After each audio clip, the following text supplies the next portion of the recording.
4 horas Central. Muy buenas noches, bienvenidos a las noticias. Disculpas públicas terminó pidiendo esta tarde el ministro de Justicia, Jaime Campos, tras protagonizar una nueva polémica por su particular estilo. Esta vez fue una conversación en que el secretario de Estado utilizó una gráfica expresión acerca de la continuidad del director de Gendarmería. Mire. Perdónenme las damas aquí presentes, en una institución jerarquizada como la de usted, las bolas del director general están puestas las 24 horas del día en la mesa del ministro de Justicia. El ministro de Justicia ve cuándo las porta o cuándo las mantiene. Ni siquiera pidiendo permiso a las damas presentes se salvó de las críticas a su forma de expresarse. El ministro de Justicia suma una nueva polémica, esta vez por un video de una conversación con representantes de la Asociación de Gendarmes, quienes recibieron una poco protocolar respuesta de Jaime Campos frente a sus denuncias. A mí me parece una ordinariedad. Es como que nosotros digamos que sus testículos tienen que estar arriba del escritorio de la presidenta Bachelet para sacarlo. Creo que ya simplemente no dio el ancho y tiene que renunciar. Han sido dos polémicas en menos de una semana por las expresiones del ministro. El martes así describió el centro del Sename, donde falleció en abril la menor de 11 años, Lisette Villa.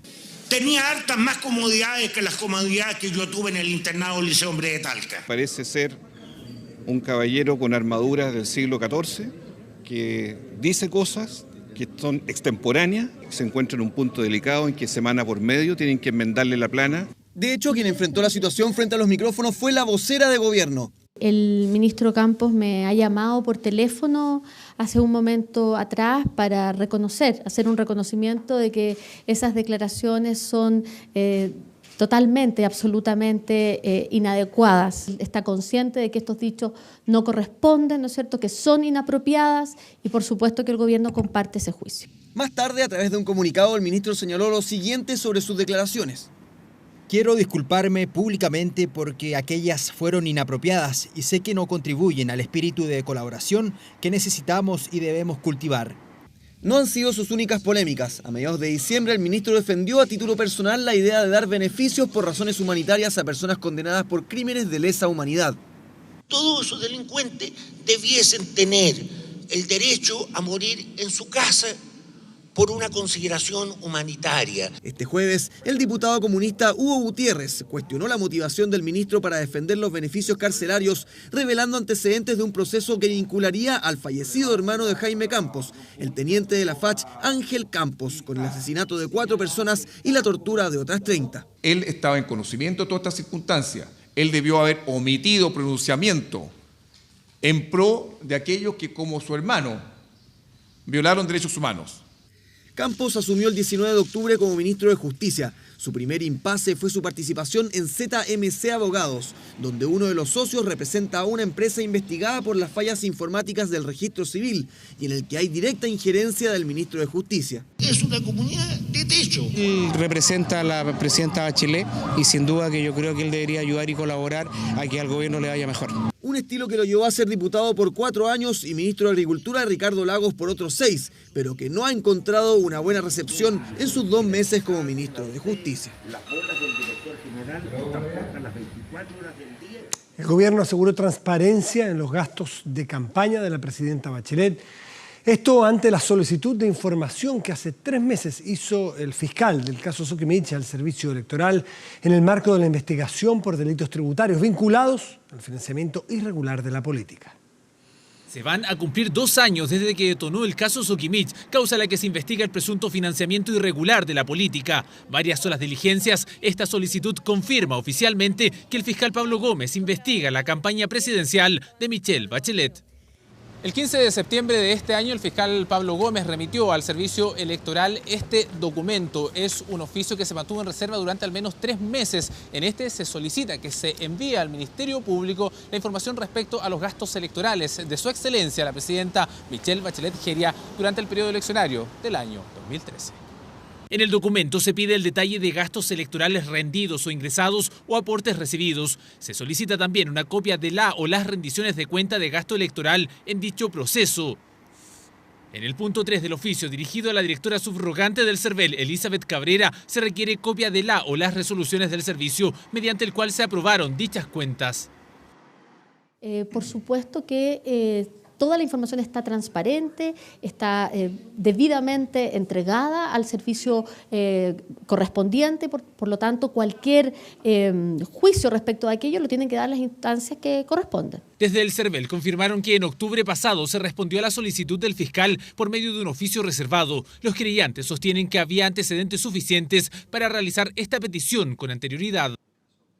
Creo que la solicitud se podría haber hecho antes, pero me parece que va bien encaminado en cuanto a que es la misma que se ha realizado respecto de otros involucrados para sus campañas electorales en la misma causa. Todos los antecedentes que el mismo fiscal ha recogido apuntan a que parte de los fondos de la pre-campaña, donde está el exministro del Interior, el señor Martelli y todo ese círculo, no eran para hacer asesoría, sino que eran precisamente para financiar la campaña.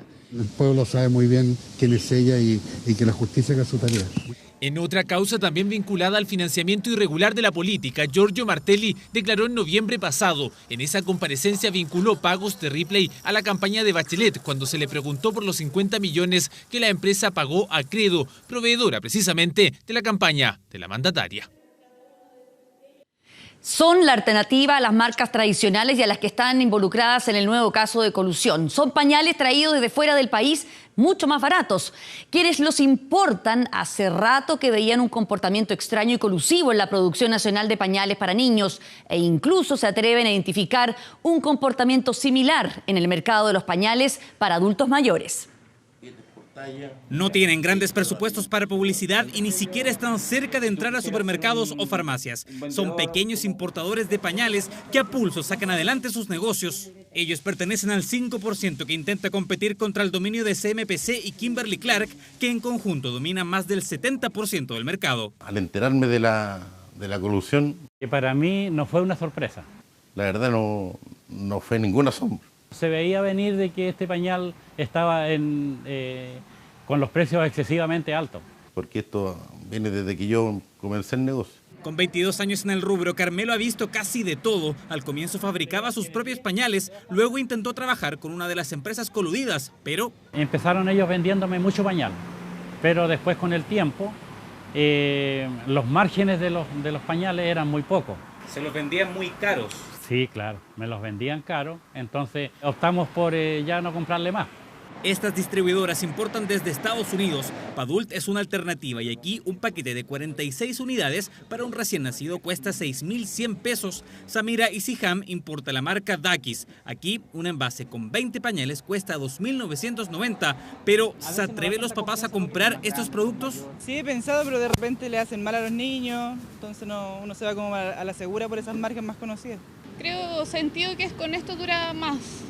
No lo tengo que cambiar a cada rato. Igual me da un poco de susto porque como que amanezca mojado, se te pasa la cama, es un cambio de todo. Acá tenemos el pañal que es completamente de tela, tiene velcro, tiene la cintura elasticada. Y esto entonces es lo que tú invitas a que la gente conozca, ¿o claro, no? Pueden llegar acá, comprarlo, comprar un paquete, no es necesario, no hay un mínimo de compra. Altos precios en pañales que también impacta a los adultos mayores. Estos importadores apuntan otra vez al rol de las grandes empresas. Son los mismos dueños, son los mismos socios, son las mismas empresas. O sea, también hay una alteración de precio. Totalmente, también existe inclusión ahí. Ese sí que está elevado. Un pañal de adulto Cotidian, por ejemplo, le vale en este momento 700 pesos. Nosotros tenemos un pañal que vale 420 pesos. Nos han demostrado que es la misma calidad, la misma condición y tenemos que tener un poquito de inteligencia y cuidar nuestras finanzas, que son las más escasas. Esto es mucho más conveniente porque ¿cuánto gasta? No gasta ni la mitad y ahorra en dinero y la calidad es la misma.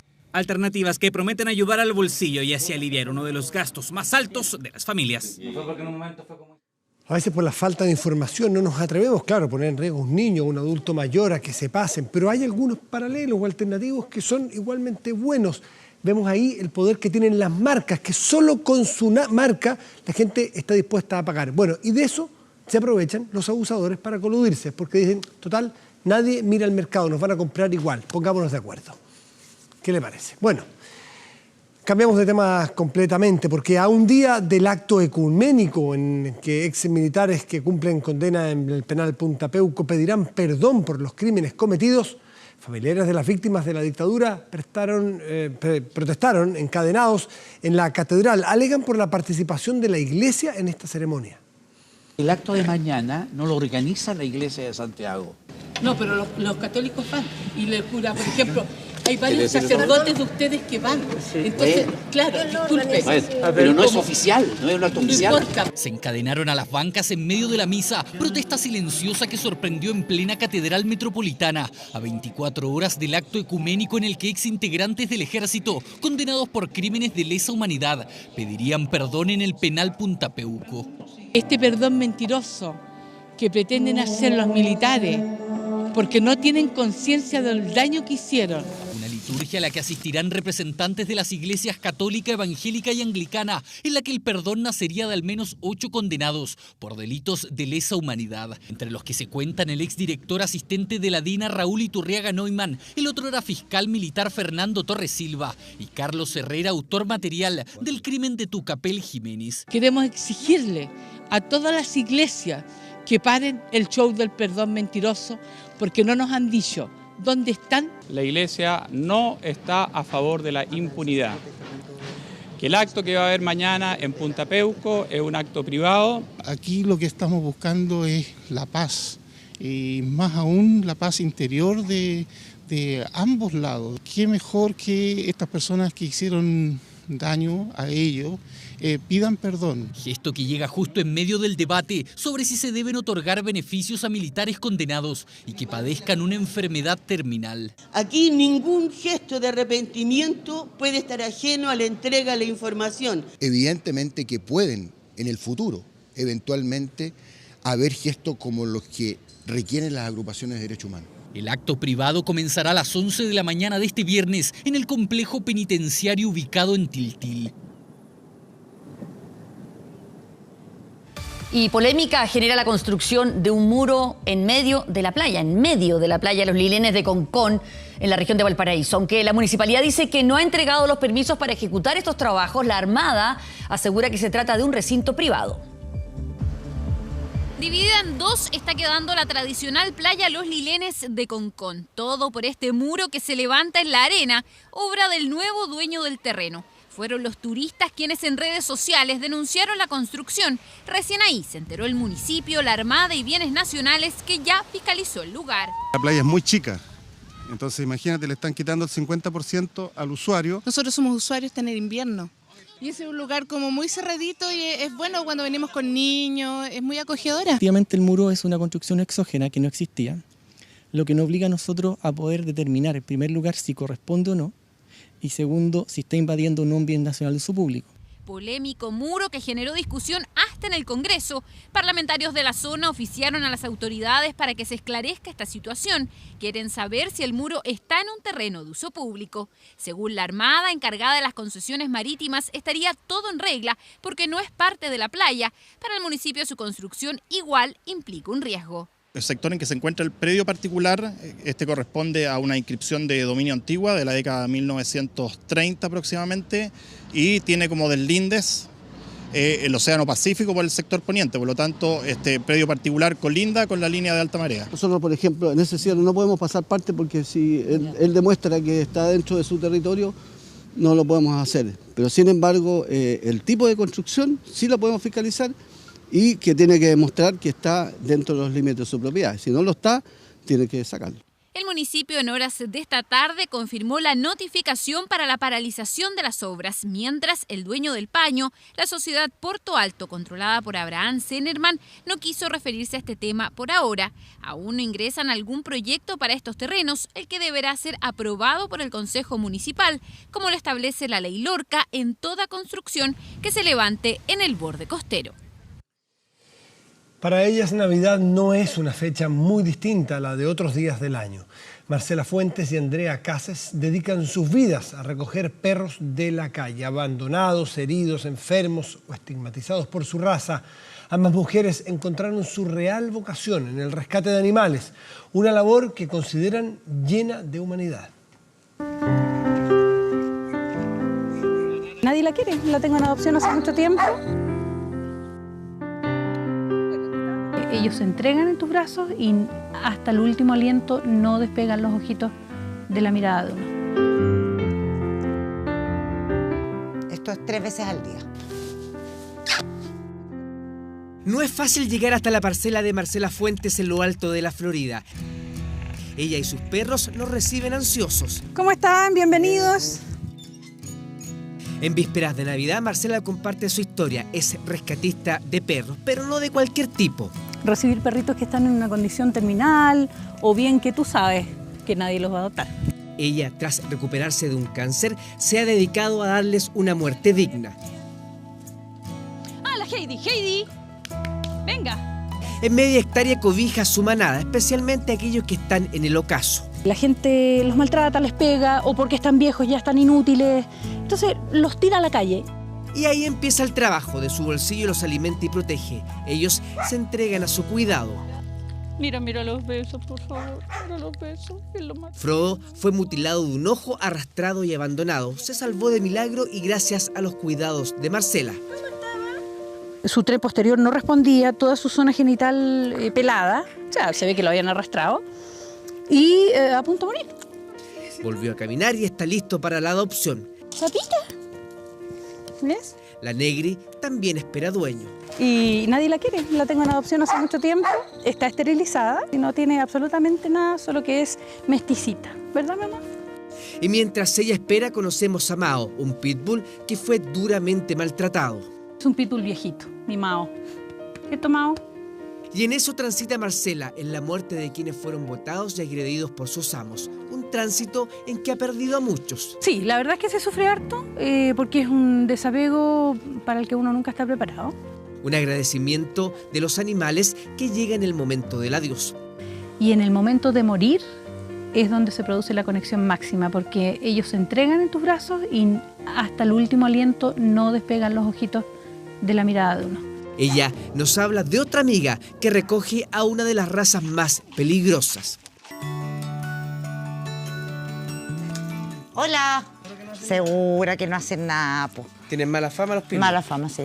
A mí no me deja llamar la atención que estén 4 o 5 pitbulls sueltos aquí en el living de tu casa. Ya, es así mi vida. Mi vida pasa las ventanas abiertas, las puertas abiertas, los perros tienen libre acceso a todos lados. Son parte de mi familia. Concordaremos en una cosa, que la mordida de un perro así puede ser letal. Efectivamente, sí. La mordida de un perro así, de un pastor alemán, de un rottweiler, efectivamente puede ser mortal. Por eso los entregan a adopción previa capacitación sobre la raza. Ya ha salvado a más de 40 y reubicado para fines de seguridad. Su regalón es un Shar-Pei que está postrado hace 6 meses. Tiene 16 años. Con él pasea en forma muy particular. Vive en Vitacura y su transitar llama la atención.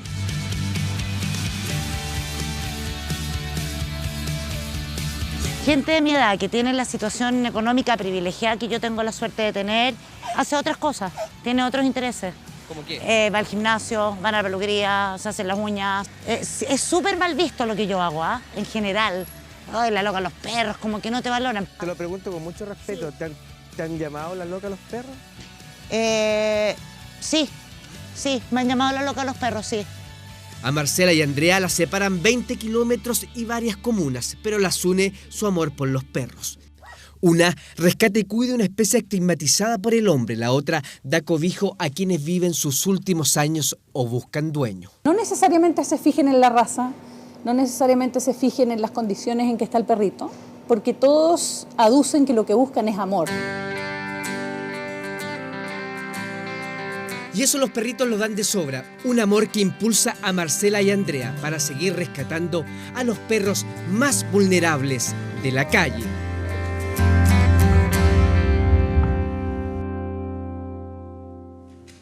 Y el ministro del Interior visitó a la familia del adolescente baleado por un carabinero en Collipulli. Dijo que hay que examinar el despliegue de las fuerzas y sus procedimientos en la Araucanía. Además, participó en la mesa de diálogo que elabora un plan de desarrollo para la zona.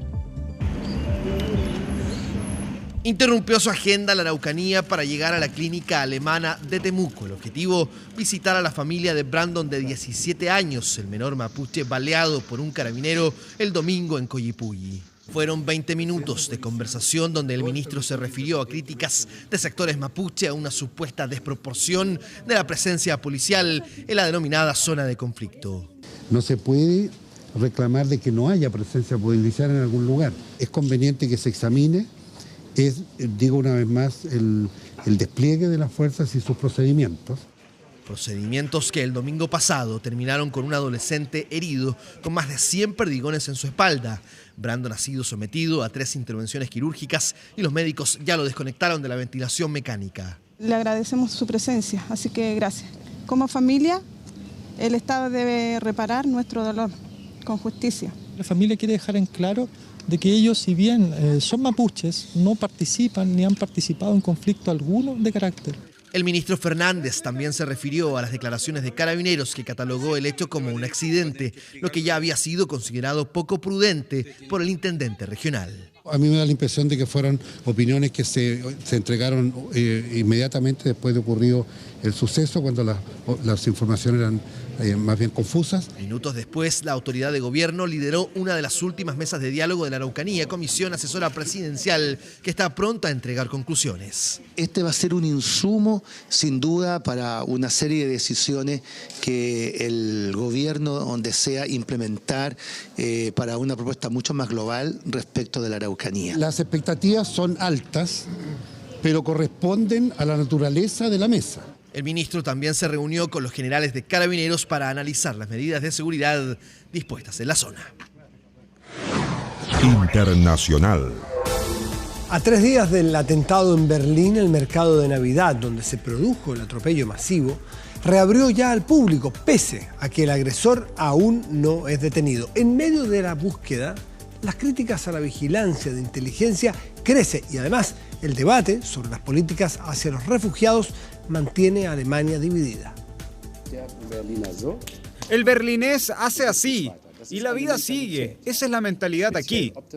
Y aferrados a esa mentalidad, los habitantes de Berlín tratan de combatir el terrorismo que los golpeó el lunes.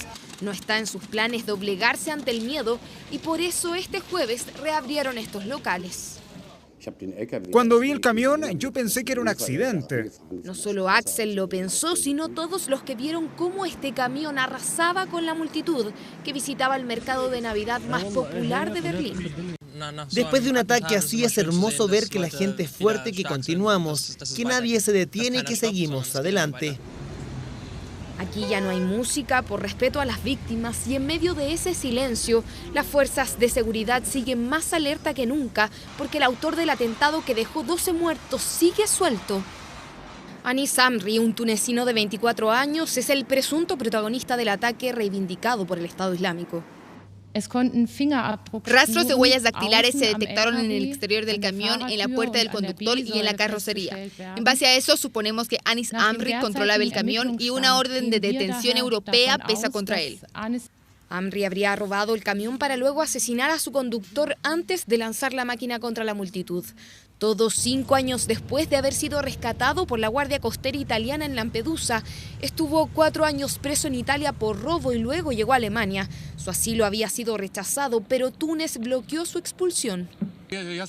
Si él me está escuchando, le digo, preséntate a la policía porque así la familia podrá estar más tranquila. Si lo hizo, él asumirá su responsabilidad y habrá deshonrado a su familia y a sus vecinos. Pero estoy seguro de que él no lo hizo. El atentado en Berlín ha reabierto el debate en toda Alemania sobre los refugiados. La ultraderecha organiza marchas para culpar a la canciller Angela Merkel por su política de acogida, mientras otros grupos rechazan la estigmatización de los solicitantes de asilo. Eso mientras los cuestionamientos a los servicios de seguridad aumentan porque el presunto agresor fue vigilado por inteligencia desde marzo por indicios de que planeaba un atentado. Sin embargo, en septiembre la Fiscalía abandonó la investigación por falta de pruebas. Y por primera vez en 40 años, la ley reservada del cobre dejó de ser secreta. El texto fue publicado en el Diario Oficial y en la página web de la Cámara de Diputados. Hasta hoy, el texto de esta ley reservada del cobre estaba guardado en una caja fuerte del Congreso, desde donde parlamentarios la retiraron para hacerla pública. La nueva ley, aprobada recientemente, terminó con el carácter secreto de la norma y además exigió que se divulgue el texto completo, incluyendo el mecanismo de financiamiento de las Fuerzas Armadas. Este histórico cambio ocurre luego de que se conocieran delitos en torno al mal uso de los recursos de la ley reservada del cobre, extensamente investigados y hechos públicos en un reportaje de Informe Especial. Este mes de diciembre, México cumplió 10 años desde el inicio de la llamada guerra contra el narcotráfico. La estrategia, iniciada en 2006 por el entonces presidente Felipe Calderón, no ha logrado parar la violencia en el país. De hecho, la cifra de muertos y desaparecidos es incierta y la cultura del narco ha permeado todas las esferas de la vida en el territorio azteca, incluso la forma de enterrar a los muertos.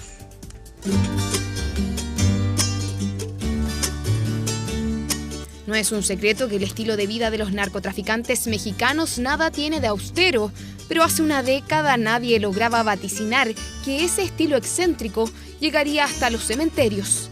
Tumbas de 2 pisos equipadas con sala de estar, aire acondicionado, vidrios blindados y cámaras de televigilancia. Así son las tumbas que ahora destacan en Jardines de Humaya, un cementerio de Culiacán, Sinaloa.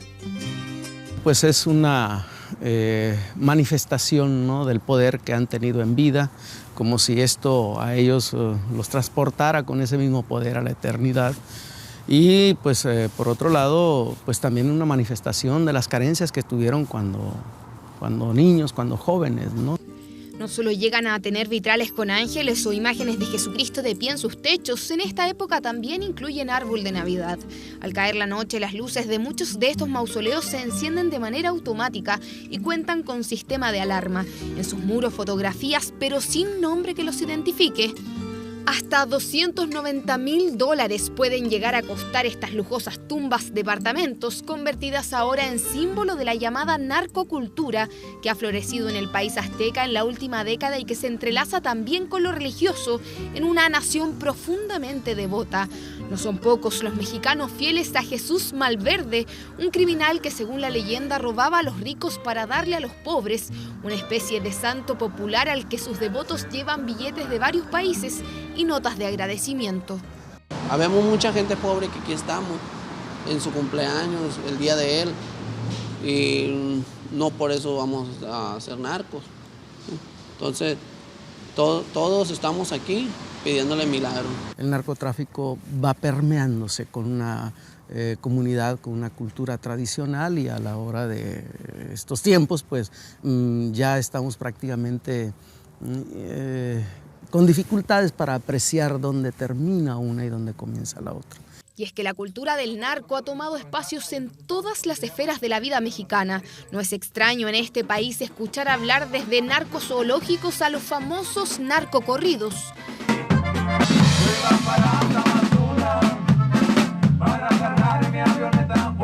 Hace un siglo atrás eran cantados en todo México para narrar las hazañas de la revolución, pero ahora son la bitácora que describe el mundo del narcotráfico y sus atrocidades.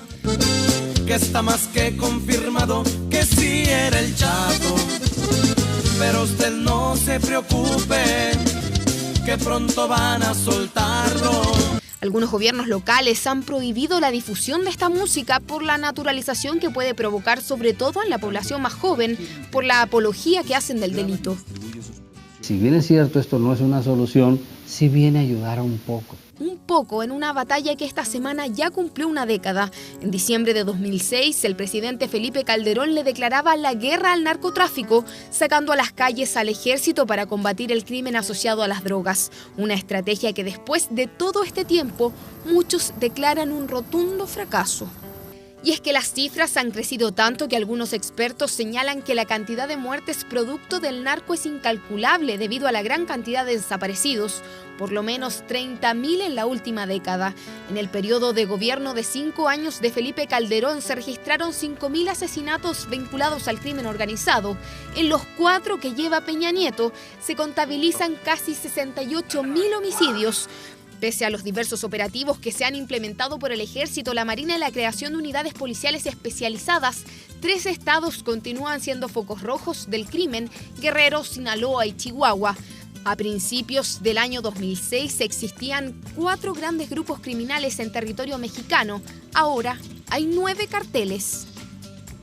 Lo que ocurre es que las policías han sido sobrepasadas. Que cualquier política en contra del narcotráfico tiene que ir acompañada de políticas de prevención, de educación, de ataque contra la extrema pobreza. Uno de los mayores logros de la lucha contra el narcotráfico fue la recaptura del hasta entonces hombre más buscado del mundo, Joaquín El Chapo Guzmán. Pero otro caso empañó la lucha contra el crimen. Hace 2 años, 43 estudiantes fueron desaparecidos por la acción de policías vinculados a narcotraficantes. Todavía nada se sabe de su paradero. Para otros analistas, la batalla que está perdiendo México tiene que ver también con que el narcotráfico ha permeado la política, generando un círculo de protección. Además de la existencia de más de 7 millones de ninis, es decir, jóvenes que no estudian ni trabajan. Casi un 23% de los jóvenes entre 15 y 29 años convertidos en candidatos para unirse al crimen en México. Pese a las críticas, Peña Nieto no piensa cambiar de estrategia y aseguró que mantendrá al ejército en las calles. Gracias a nuestras Fuerzas Armadas porque han asumido efectivamente una tarea que en estricto sentido no les corresponde, pero que esa que han asumido con lealtad a la patria es la que ha permitido que hoy tengamos, no obstante la modernización en la que hemos venido trabajando, tengamos sí ciudades y regiones de nuestro país que han regresado a la paz y a la tranquilidad. Aquellos narcotraficantes cuyas tumbas brillan en los cementerios de Sinaloa suplen muchas veces en sus comunidades lo que el Estado no es capaz de entregar a sus habitantes: trabajo, seguridad y justicia. Por eso, mientras México continúa en la batalla, estos estridentes e improvisados cantantes seguirán, aunque sean las sombras, convirtiéndose en los cronistas de un país en jaque. Por la captura del Chapo, la gente llora en la sierra. Y ponga atención a lo siguiente, porque se realiza desde 1812 y es uno de los eventos más esperados de la temporada navideña en España. Cada 22 de diciembre, miles de españoles ansían conocer el número que les podría cambiar la suerte para siempre. Hablamos del tradicional sorteo de la Lotería de Navidad, que este año tuvo una particular ganadora. 63.513 millones de euros. 63.513 4 millones de euros. A las 11:57 hora local, los niños del Colegio San Ildefonso anunciaban el 66.513 como el número ganador. Ese mismo que entre muchos otros sorprendería a una presentadora del Tiempo de Telemadrid en pleno trabajo. Tenemos lío en el plató. ¿Por qué? Porque tenemos una compañera que le ha tocado gordo. Elena Miñambres. Bueno, no puedo ni hablar, Inma. Está llorando. No puedo ni hablar, es que no me lo creo, es que siempre he pensado qué sensación. El canal que transmitía en vivo la ceremonia pasó rápidamente del salón de loterías del Teatro Real al plató para contar en directo la noticia, con la protagonista sentada frente a cámara y con un vaso de champaña en la mano. No, todavía. Bueno, tranquilo. Yo, Inma, no lo he comprado, me lo ha regalado mi suegra, nos lo ha regalado mi suegra. Un premio cuya probabilidad de ganarlo es de 1 entre 1000. O sea, siempre he pensado, ¿qué sentirá la gente cuando dicen, oye, que te ha tocado? Pues es un nerviosismo, que es que lloras, no sabes qué hacer. Elena, no nos vas a dejar, ¿verdad? No, para nada. Pues, Elena. No, yo seguiré trabajando día a día, yo no me retiro, voy a estar aquí todos los días. Pero además de Elena, el gordo se lo llevaron un asilo de ancianos, trabajadores de una empresa de gas y la sede de Madrid del Partido Socialista Español. Cada ganador se irá a casa con poco más de 225 millones de pesos chilenos en el bolsillo. Millones de euros. Yo de verdad espero que mi suegra esté a la altura en estas Navidades con el regalo. O sea, no sé si tantos millones de euros, pero que esté a la altura, para que se fije si es que está viendo. Cambiamos de tema. Bueno, ¿qué hay de cierto que en el verano somos más felices? Un último estudio realizado en Estados Unidos asegura que cuando estamos expuestos a más horas de luz, nuestro estado anímico mejora. Una buena noticia sobre todo para Magallanes, por ejemplo, donde en esta época los últimos rayos de luz se esconden a eso de las 11 de la noche. Yo amanezco feliz, amanezco alegre, paso contento, el día termina más tarde.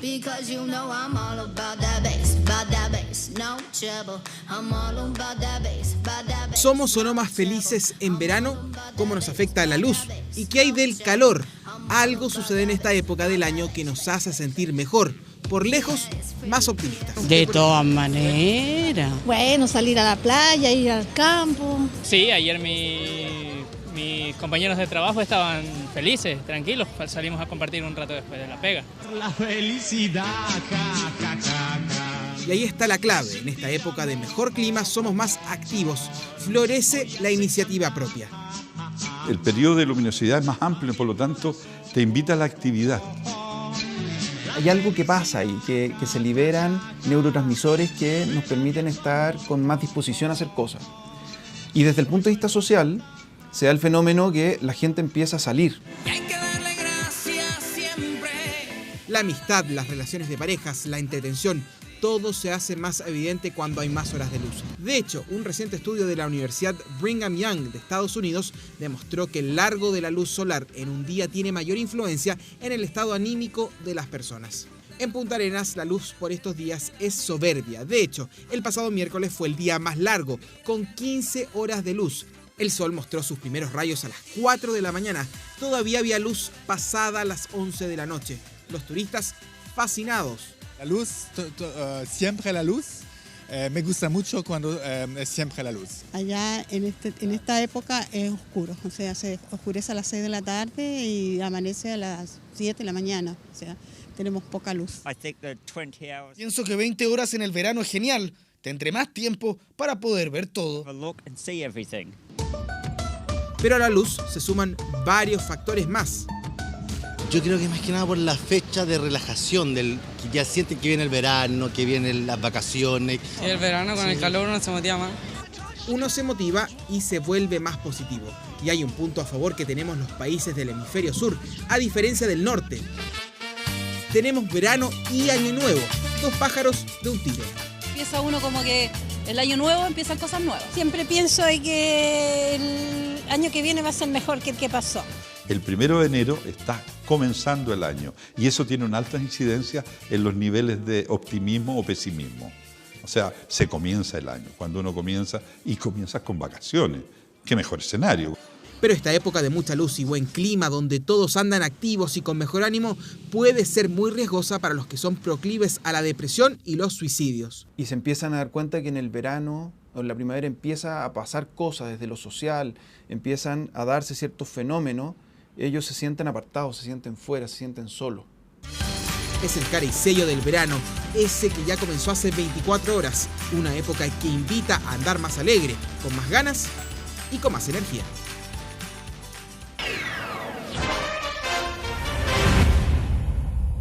Esta casa decorada con motivos navideños decidimos escoger la más linda, la más sorprendente. Este no pretende ser un concurso con jurado premio, la idea es otra, simplemente disfrutarlas, y es que ellas son un verdadero regalo para la comunidad. Un ranking escogido sin mucha exigencia o criterio. Aquí lo fundamental es la panorámica, cómo entra por la vista, luz, color, movimiento y los requisitos principales: opulencia, abundancia, mejor, exageración. Entonces, comencemos. El tercer lugar, esta vivienda en Huechuraba, para alegrar a sus niños. Luego, a los del barrio, esta familia se puso a decorar. Se demoran una semana en eso. Entran varios niños, bastantes niños, y yo me divierto viéndolos como miran y juegan y bailan ahí con el viejo pascuero. Entonces eso es bonito. ¡Feliz Navidad!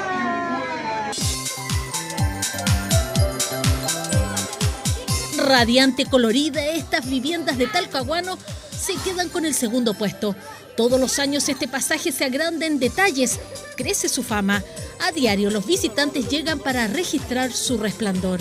Me gustó porque también los vecinos ponen harto empeño en poder decorar esto que quede bonito. Esto es algo nunca visto. Yo al menos no lo había visto nunca, jamás. solamente en el cine. El primer lugar, este hogar en Pedro Aguirre Cerda, por su belleza, su dedicación, porque artesanalmente durante 9 años han construido este espectáculo. Empezamos a fabricar cosas, o sea, por ser el viejo Pascuero, es fabricado por nosotros, ¿cierto? Así como el mono de nieve y todas las cosas, por ser el pesebre lo pintó mi suegra, que en paz descanse, con mi señora, mis nietos, mi yerna. Usted puede estar de acuerdo o discrepar. Si es así, haga su propio listado, una votación familiar. La verdad, todos merecen premio popular. Son casas similares a los de sus vecinos durante todo el año, pero en Navidad se transforman en imán, acaparando la atención del barrio, la comuna, algunas incluso de la ciudad. Atracción que se inicia justo cuando el sol se esconde.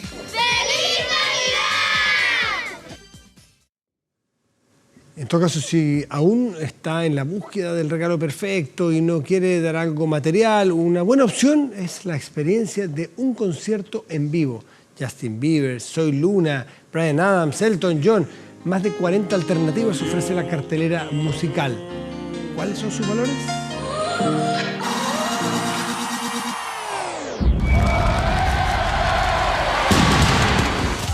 Aunque muchas veces sus precios no son tan económicos, la experiencia de asistir a un concierto queda en la memoria para siempre. Un momento único e irrepetible, por eso dicen, es de lo poco que no es pirateable.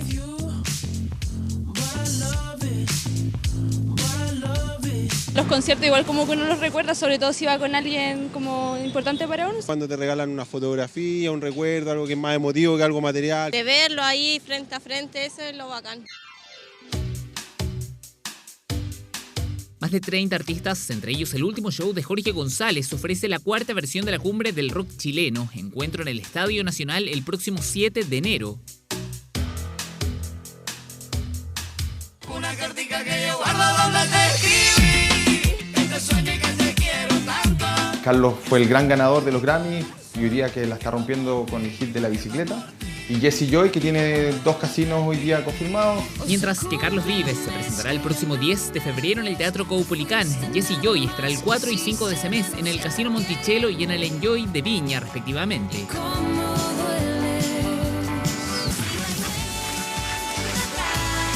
Nosotros subimos una 3ª fecha y la verdad es que sí, todo salió súper rápido. Sin duda, Soy Luna es el fenómeno de este año, con 3 fechas en el Movistar Arena. El primer show en vivo de esta serie llegará el 7 y 8 de abril.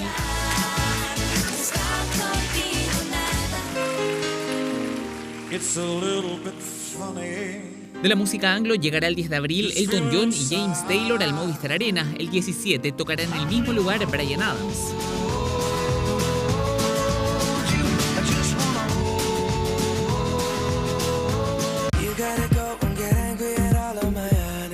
Ya llevamos más del 60% vendido de la capacidad total del Estadio Nacional. El de Justin Bieber es uno de los megaconciertos que llegará el próximo año al Estadio Nacional. Locura por comprar entradas, parecida a la de Linkin Park. En menos de un día se vendió más del 50% de los tickets para el 9 de mayo en el Movistar Arena.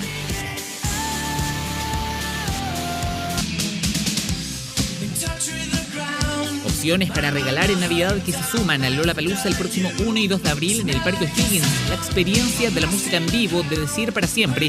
Yo estuve ahí cuando tocó mi artista favorito. Reportajes 24. Y seguimos muy navideños. Nació Jesús en diciembre, los Reyes Magos eran 3, venían de Persia o de otra parte. ¿Existió astronómicamente el fenómeno de la estrella de Belén? Según los expertos, Cristo nació 4 años antes de nuestra era, por lo que estaríamos despidiendo el año 2020. Esto, entre otros mitos que derribamos en Navidad.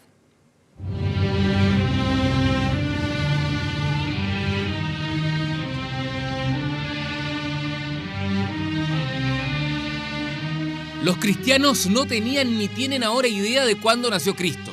Lo dice un historiador, un profesor teólogo, lo dice un astrónomo. Por convención y tradición celebramos el 25 de diciembre, pero la verdad es que Jesús nació probablemente en primavera y no en el invierno palestino, como si fuera poco 4 años antes. Es decir, que Cristo nació 4 años antes de Cristo y por tanto no estaríamos en el 2016 de la era. ¿En qué año estaríamos? En 2020. Si corregimos por esos 4 años, estaríamos en el año 2020 y no 2016. Estaríamos entrando al 2021 próximamente. Porque es el segundo problema que hay en el siglo XVI también. La diferencia son 10 días más o menos, 9-10 días. Porque ¿qué pasaba? El calendario juliano no ajustaba bien los años bisiestos, nada. Entonces empezó a desfasar. Mira, los niños pueden nacer en cualquier día del año, tú sabes. Se ha celebrado el 25 de diciembre, pero como un día tradicional que tampoco está basado en hechos incontrovertibles. No, los hechos incontrovertibles son otros, tienen que ver con la doctrina, no con el acontecer. Pero para el pueblo, el acontecer es lo que vale, la doctrina no la conocen. Bueno, a ver, partamos por el 25 de diciembre. Durante el otoño, en el hemisferio norte, ven que el sol sale cada día más al sur, se eleva menos y por lo tanto temían que el sol se fuera hacia el sur eternamente y nunca más volviera. Entonces había una gran fiestas en Egipto, en Grecia, en Babilonia. Era la fiesta de las Saturnalias, era el nacimiento de Mitra, era una especie de carnaval de río. Entonces los cristianos en los primeros 200 años del imperio eran perseguidos brutalmente. Y entonces el único lugar en el único momento en que podían celebrar a Cristo públicamente era el 25 de diciembre, porque andaban todos los centuriones en otra, andaba todo el mundo más o menos copeteado, era una gran fiesta popular. Entonces ahí los cristianos se mezclaban y en ese momento nadie se daba cuenta que estaban celebrando a Cristo.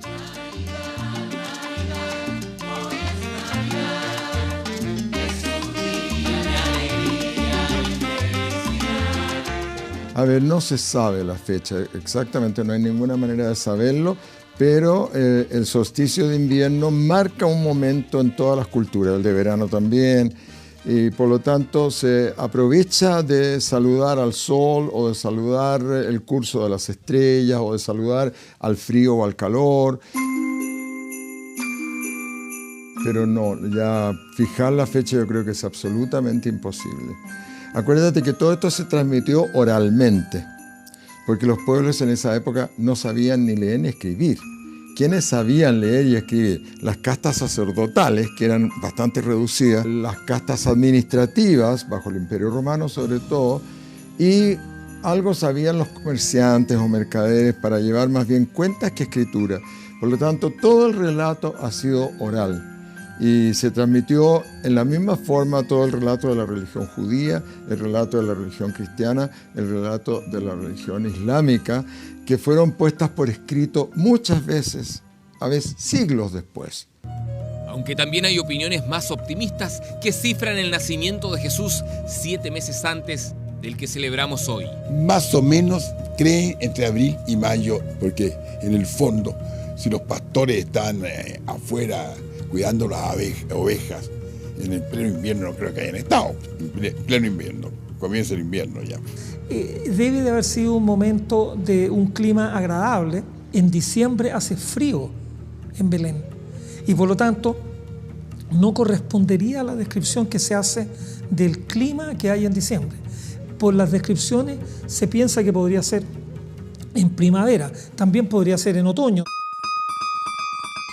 Error aparte es el año 0, el inicio de la era cristiana, puesto que Jesús habría nacido 4 años antes. La era fue fijada por una equivocación de un monje, Dionisio el Exiguo, porque era muy bajito, que fue el que fijó la fecha del comienzo de lo que era el año primero. Se equivocó en 4 años, por falta de información. Dionisio asoció el 754 con el año 1 de nuestra era, pero debió asociar el año 750, 4 años antes. Entonces se da la paradoja que Cristo habría nacido en el año 4 antes de Cristo, entendiendo como antes de Cristo la era que nosotros definimos arbitrariamente. Herodes murió en marzo del año 4 antes de Cristo, porque murió muy cerca de un eclipse lunar y ese eclipse lunar los astrónomos podemos fecharlo como Herodes estaba vivo cuando nació Cristo. Eso ya fija el límite de hasta dónde podemos correr el nacimiento de Cristo. Además de las dudas de mes y año, se suman a las del lugar. Un pesebre, un establo, una cueva, una gruta. Eso de la gruta no es efectivo. El establo sí, lo dice los evangelios. Lo de la gruta es un evangelio apócrifo, porque a todos estos hay que ver los evangelios apócrifos. Los evangelios apócrifos son aquellos que la Iglesia no reconoce como inspirados por Dios, a diferencia de los evangelios canónicos, aunque han ayudado a construir la tradición. Al comienzo se sostuvo que era un establo por la presencia de una vaca y un burro. Después se dijo no, era una gruta. Al comienzo del siglo II, San Justino, que era de esa zona, empezó a buscar el lugar exacto y llegó a la conclusión de que había una cueva que servía de establo, cosa que también era corriente. Entonces te digo, hay una cantidad de cosas que no se saben con exactitud y que han dado lugar a una imaginación fantástica, sobre todo de los artistas, los pintores, los escultores. Algo apócrifo también es el número de los Reyes Magos que no tenían ese oficio y mucho menos eran 3. Pero los magos no eran reyes. Los magos eran sabios, generalmente astrólogos. No se sabe el número. No lo dice tampoco la Escritura. ¿Y por qué llegamos a 3? A 3 por un evangelio apócrifo, y todavía con nombres Melchor, Baltasar y Gaspar. Como el nombre de Verónica, también aparece apócrifo. O el nombre de Joaquín y Ana, los padres de la Virgen, también los evangelios apócrifos. Los evangelios apócrifos hacen algunos aportes a la tradición de la Iglesia también. Los magos, o los magi, como se llamaban, eran persas. Practicaban el culto religioso en Persia, posiblemente el de Zaratustra o Zoroastro. Pero la magia que nosotros entendemos por magia, la ocurrencia de hechos prodigiosos, las cartas, todo lo que hacen los magos, que son fantásticos por lo demás, eso se originó más bien en Mesopotamia y no tenía ninguna relación con lo sagrado. Bueno, también con los Reyes Magos hay un tema que siempre ha tenido un carácter astronómico, que es aquel de la estrella que los guió para llegar a Belén. Y la verdad es que, bueno, el cielo está girando cada 24 horas y algo que estuviera en el cielo habría salido y se habría puesto, pero no hubiera estado detenido sobre Belén. Se ha pensado que podría ser una nova, que podría ser un cometa, bueno, se han buscado por todos los lados, pero no hay nada que corresponda al periodo en que debe de haber nacido Cristo. ¿Y qué hay sobre los productos que portaban? Obedecían a toda una época: oro, el único metal, mirra e incienso, para perfumar los ambientes insalubres. La higiene no era muy grande en la época, entonces para desvanecer un poco el olor que traían estos hombres que se bajaban de los burros, de los camellos, muy transpirados por el calor y que seguramente tenían más de un mal olor, ponían esto. Entonces eso era símbolo de la grandeza, solo los reyes tenían perfumes. Y es porque hemos copiado festejos de otras latitudes. Por acá solo los pueblos originarios celebran de acuerdo al hemisferio en que viven. Fíjate que los mapuches celebran el comienzo del año en el momento del solsticio de invierno, que es el 23 de junio. Ellos también temían que el sol no volviera, y cuando el sol se detenía y empezaba a moverse hacia el sur, decía: aquí viene un año nuevo. El año debe de empezar en el momento del solsticio de invierno. Bueno, el año nuestro, como viene de Europa, se empieza en el solsticio de invierno de Europa. El día más corto del año era el 25 de diciembre. El sol en algunos lados en Europa del Norte sale como a las 10 de la mañana y se pone a las 4 de la tarde. Entonces, si seguía yéndose hacia el sur, iban a perder el sol. Ahí recuperaban el aliento y decían: ah, no, el sol ya viene, empieza a venir de vuelta, porque sabían que después de detenerse, empezaba a moverse en sentido contrario. Y es que si hay algo sin sentido en esta Navidad, es el enfoque del homenajeado. Si tú miras hoy día todo el comercio, que lo único que le interesa es vender, no hay una sola imagen de Jesús. En ninguna parte, en ningún escaparate, en ninguna tienda, en ningún aviso del diario, de la televisión. ¿Quién está? El viejo pascuero. Se supone que es San Nicolás de Mira en el siglo IV, ¿no? Y de ahí Saint Nicholas, Saint Nicolaus, San Nicolás, Santa Claus. En Estados Unidos terminaron con un personaje que no se sabe si es hombre o mujer, Santa Claus, pero es San Niklaus.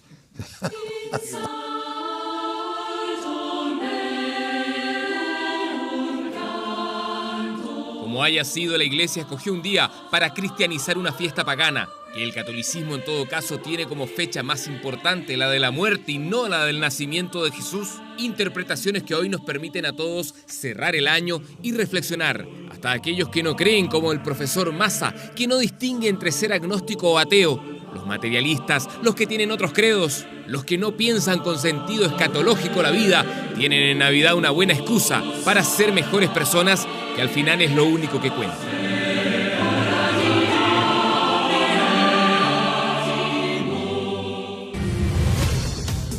Hola, ¿cómo les va? Sorteo de Copa Libertadores 2017 y Colo-Colo con un debut dificilísimo, fase 2, en la pre-Libertadores frente a Botafogo del Brasil. Un duelo mítico se pone en el recuerdo. Año 73, Colo-Colo subcampeón. Primer triunfo de un equipo chileno en el Maracaná, en Río y en Brasil, con goles de Caselli y Chamaco Valdés. Ese partido lo transmitió TVN para Chile y lo relató Sergio Livingston. El Centro de Convenciones de la Conmebol fue el escenario en el que se realizó el sorteo de la Libertadores 2017, una ceremonia que incluyó un emotivo homenaje al chapecoense y que definió la suerte de los representantes chilenos en el torneo. Primero fue el turno de Colo-Colo. Rival de Botafogo, Colo-Colo, el equipo chileno.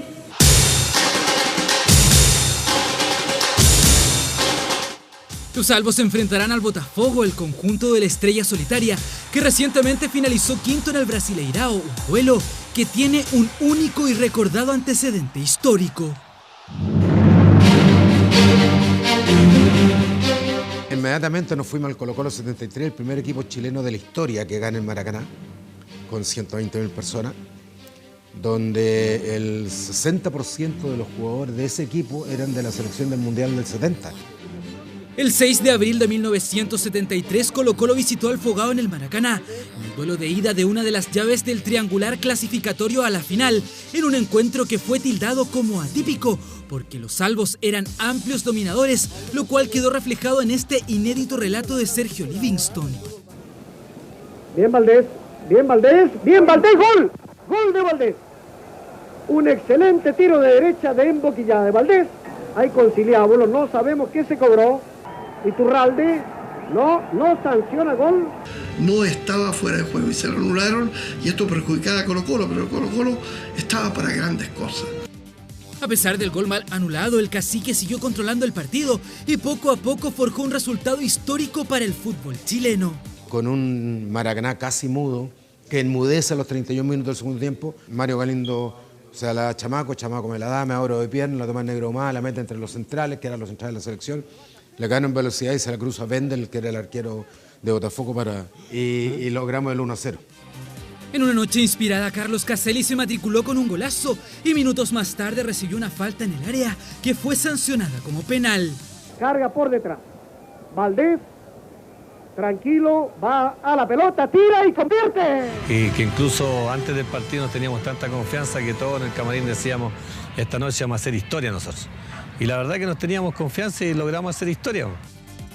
Chamaco Valdés anotó el 2-0 parcial con el cual Colo-Colo cimentaba el primer triunfo logrado por un equipo chileno en Brasil. Ni siquiera el descuento de Ferretti sobre el final alcanzó para opacar una jornada soñada. En la vuelta jugada el 8 de mayo en el Nacional fue empate 3-3 y Colo-Colo aseguró su paso a la final, que perdería con Independiente.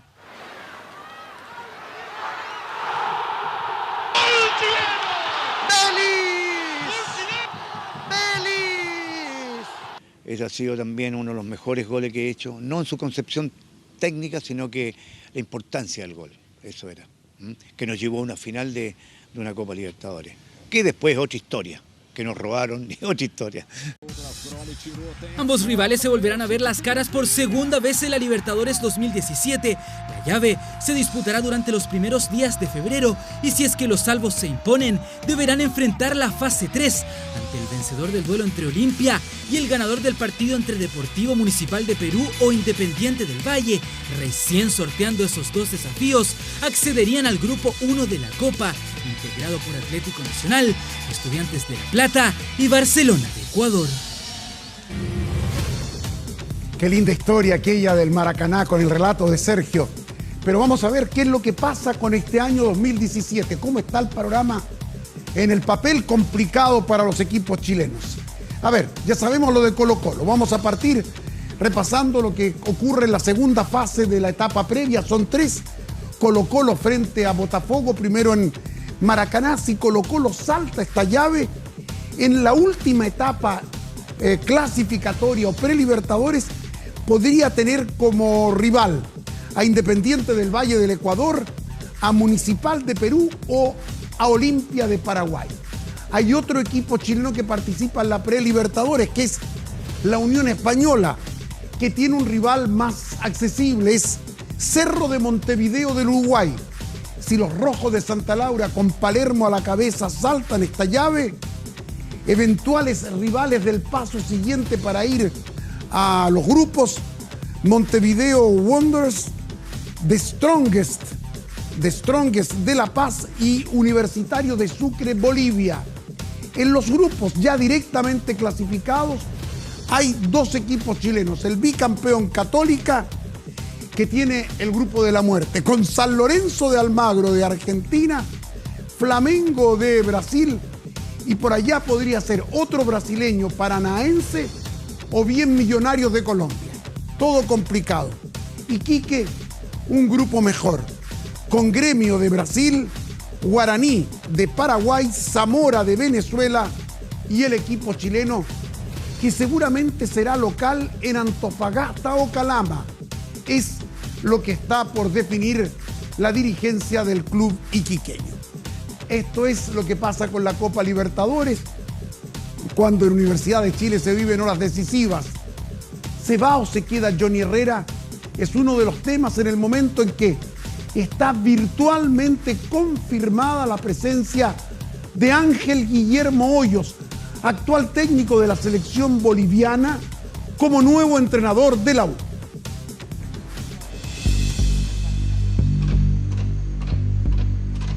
Fue una aparición corta y silenciosa la del hombre de la polémica, Johnny Herrera, el capitán azul que encendió el fin de año de la U al poner en duda su continuidad en el romántico viajero.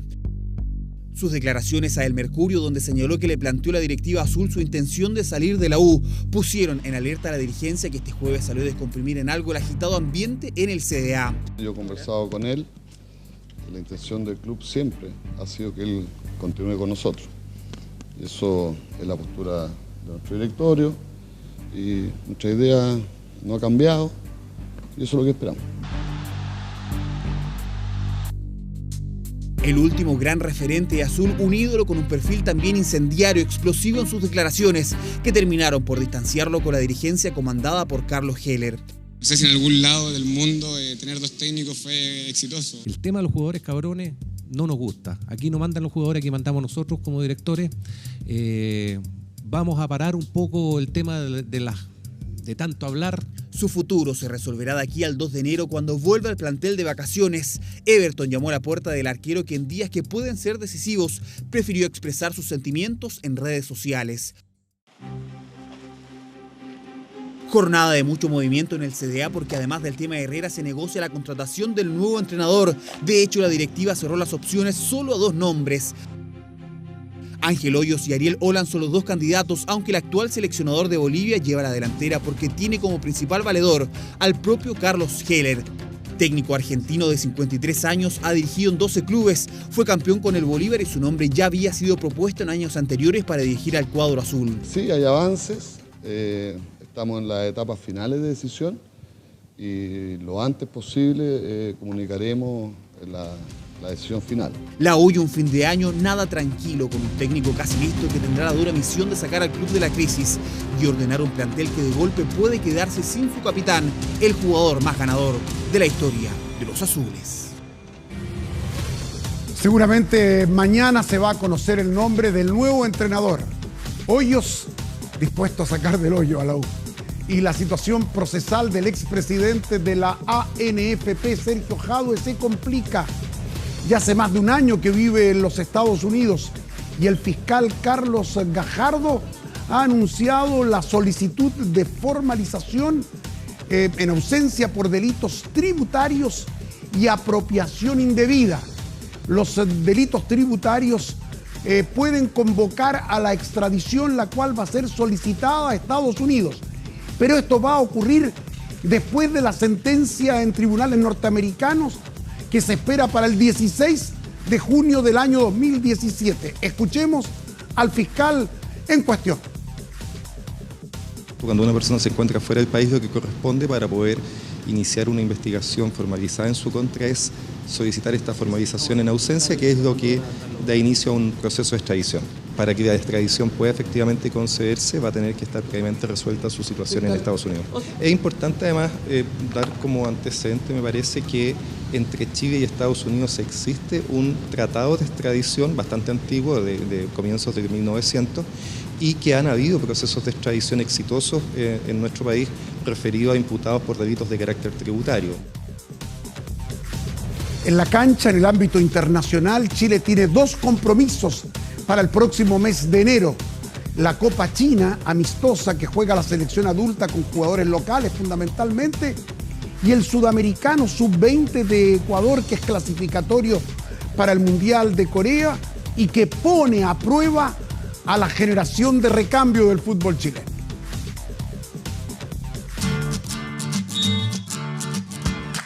Nosotros nos preparamos para poder ganar. Un Sub-20 nos va a tocar una vez en la vida. Ellos están trabajando y luchando su posibilidad. Todos juntos, abrazados, con el objetivo de representar a Chile, de intentar ser el recambio de la generación dorada. Son 34 jugadores que escuchan atentamente a Héctor Robles. La idea es clara. ¿Y por qué no soñar con poder ganar el campeonato? Queremos ir a pelear, queremos ganar el torneo. Desafíos grandes para estos pequeños futbolistas. Solo 25 llegarán al listado final, que se publicará la próxima semana. Lo claro es que hay jugadores de gran nivel partiendo por uno que es el líder. Tiene 19 años y juega en Estudiantes de La Plata. Potente y talentoso, Jason Vargas está llamado a ser el general de este ejército. Sus goles y habilitaciones serán fundamentales. Ver entrenar a Jason Vargas es una delicia. Y obviamente que sus compañeros tienen que estar a la altura. En defensa hay jugadores espigados, partiendo por uno que en Palestino tuvo un gran torneo. 19 años y vendido al Granada de España, Francisco Sierra Alta ofrece solvencia y juego aéreo. Es zurdo, con buen cabezazo. Nicolás Ramírez de la U aporta también salida fluida. Tiene 19 años y juega en Santiago Morning, un defensa guerrero y muy potente. Así es, Nozomi Kimura. Hay posiciones que tienen que haber jugadores de una muy buena altura. Nico Ramírez es un jugador muy alto, para qué decirlo de Pancho Serralta. Kimura no es tan alto, pero tiene un brinco y una explosión en el juego aéreo tremenda. Tiene 19 años y es canterano cruzado. Es el pequeño talentoso del medio campo. Recupera y genera fútbol y no le hace el quite a la presión. Pienso yo que cualquier jugador que haya jugado en Sudamericano tiene presión. Tiene 19 años y pertenece a Colo-Colo, donde ya es una realidad para Pablo Guede. Es zurdo con gran despliegue físico y llegada al arco rival. Pequeño de solo 17 años y es de Santa Cruz, ahí lo tienen en desarrollo. Sus compañeros le dicen enano y tiene una proyección sin límites, igual que este gran proyecto del Cacique. Fue el último en integrarse, de 17 años, criado en el Monumental. Es garantía de goles, pero tal vez ser el más nuevo le puede jugar en contra. Un chico que tiene 2 años menos, categoría 99, pero él tiene una pasta de futbolista de otro nivel. Así se prepara la Rojita Sub-20 para el Sudamericano de Ecuador, con jugadores que de manera inédita suman una gran cantidad de minutos en primera división y que se contagian de la mentalidad de la generación dorada. Ellos quieren ir a ganar el torneo.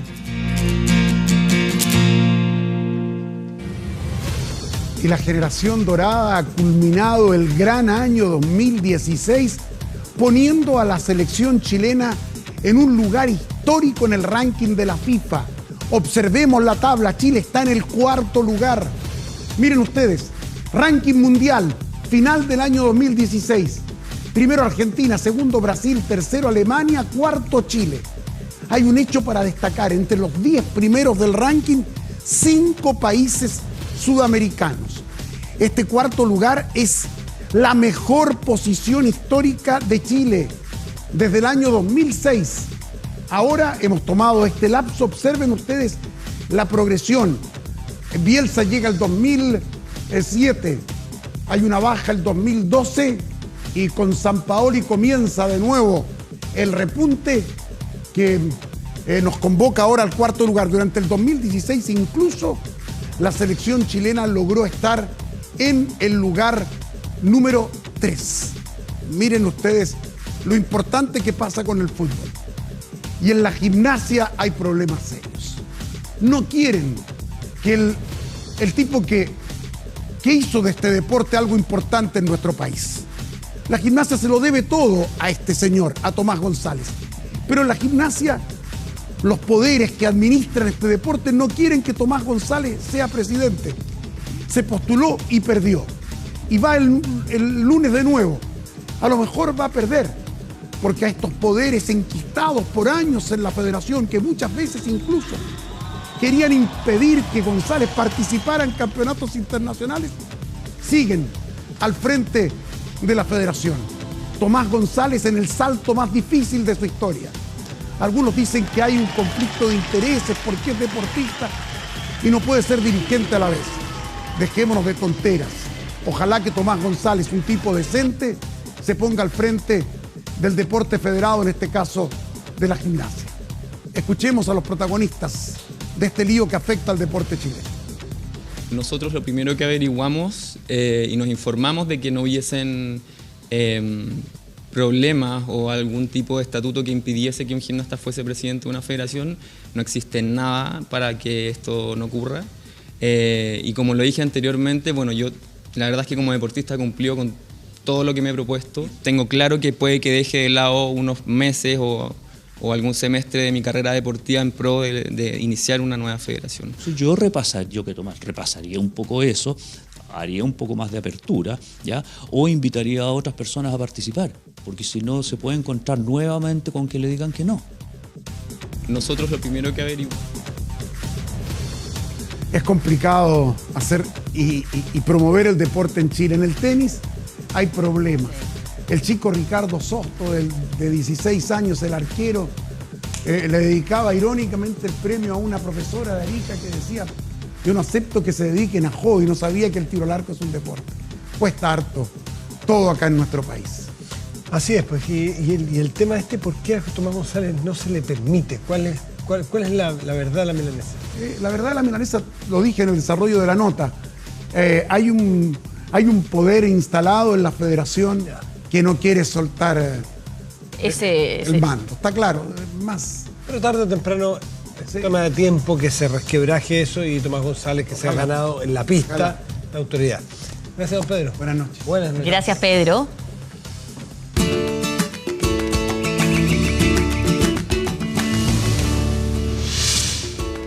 Seguimos por nuestro recorrido por Chile, que nos va a llevar hoy hasta la zona austral, donde las ballenas jorobadas viajan miles de kilómetros desde Centroamérica hasta Punta Arenas para alimentarse en esta época. Y así entregar un espectáculo único. Una expedición en motonave ofrece el avistamiento, pero además hay paseos por hielos milenarios y excursiones en kayak.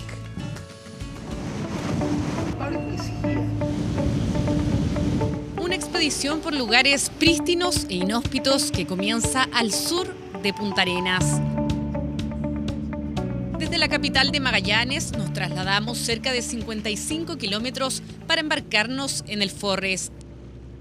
En esta motonave con capacidad para 20 pasajeros navegamos por el mítico Estrecho de Magallanes en búsqueda de las ballenas jorobadas. En esta fecha viajan desde Centroamérica a la Patagonia. Lo que encuentran aquí principalmente es sardina fueguina, el langostino en los canales y el krill. Así que se quedan toda la temporada estival comiendo acá. Luego de eso, realizan una migración de unos 8.000 kilómetros hasta llegar nuevamente a las aguas tropicales y subtropicales. Islas, canales, fiordos, el Parque Marino Francisco Coloane, lugares en donde pudimos observar una fauna diversa. Lobos marinos, cormoranes llamaron la atención de los turistas. hasta que finalmente aparecieron las ballenas jorobadas. Fueron por varios minutos el centro de atención.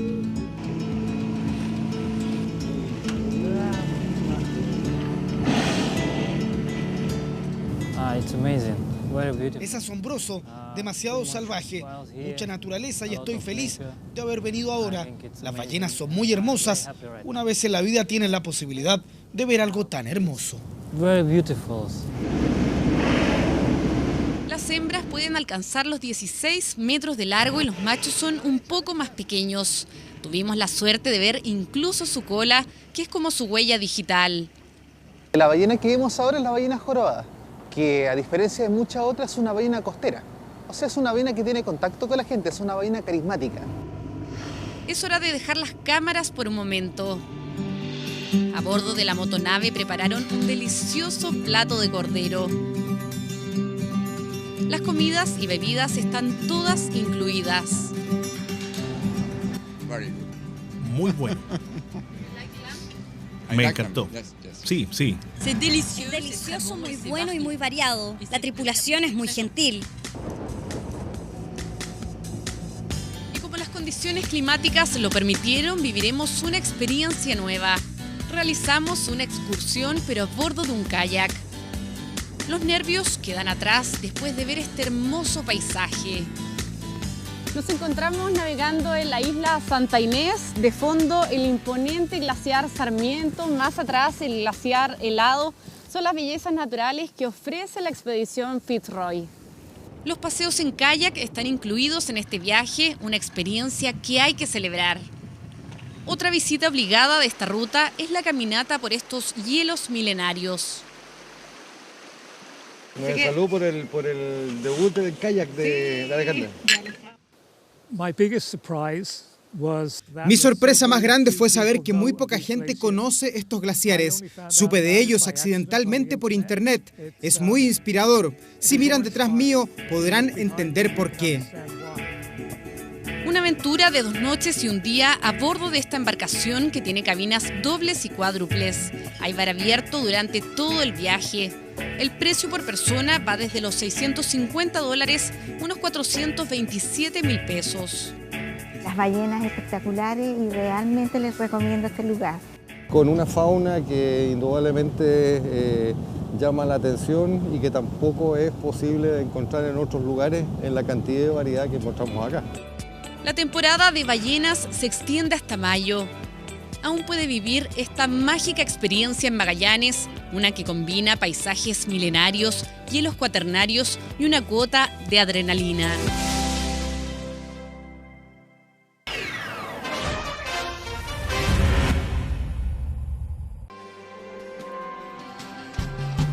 De las playas del Caribe, pero ahora no es necesario ir tan lejos, Mónica. Para nada. Fíjese que en Antofagasta se puede disfrutar del agua tal como en climas tropicales. Todo por un fenómeno generado por microalgas que en otros sectores hace que el océano se torne de un tono rojizo.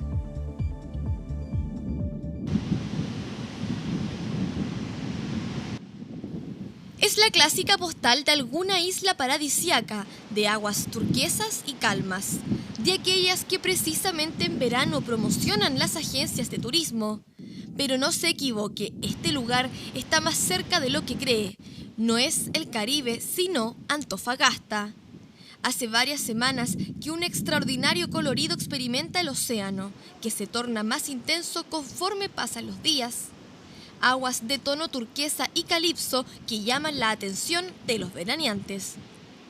Sí, la verdad es que el otro día igual lo vi y me llamó harto la atención el color sobre todo porque era bastante llamativo. ¿A qué se debe esto? ¿Lo había visto alguna vez acá en Antofagasta? Creo que debe ser una combinación entre el color del cielo y el color y los fenómenos que hay en el mar en esta época de temperaturas altas.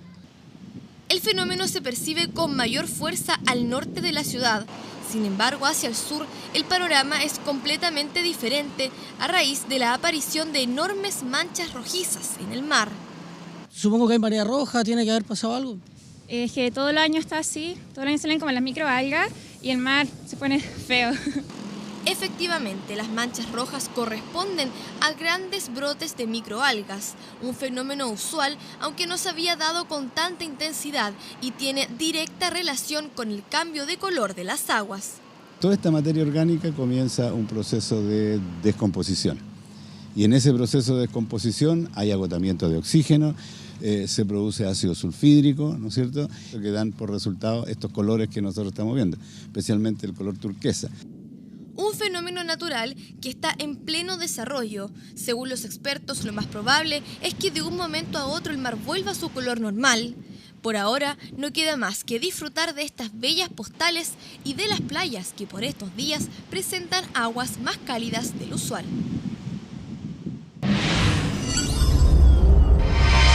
Los estudiantes que van a ingresar a la educación superior o están cursando una carrera ya pueden revisar sus respectivos niveles socioeconómicos y con esto saber si pueden postular a beneficios como becas, créditos y gratuidad para el 2017. Todos los detalles de esta información, Mónica, los puedes encontrar en nuestro portal 24horas.cl. Información clave cuando estamos a punto de conocer los resultados de la PSU y están todos los estudiantes pendientes de cuánto puntaje obtuvieron para ver cuál va a ser su futuro en la educación superior. Con esa información despedimos esta edición de 24 Horas Central. Muy buenas noches, gracias por venir. Chao.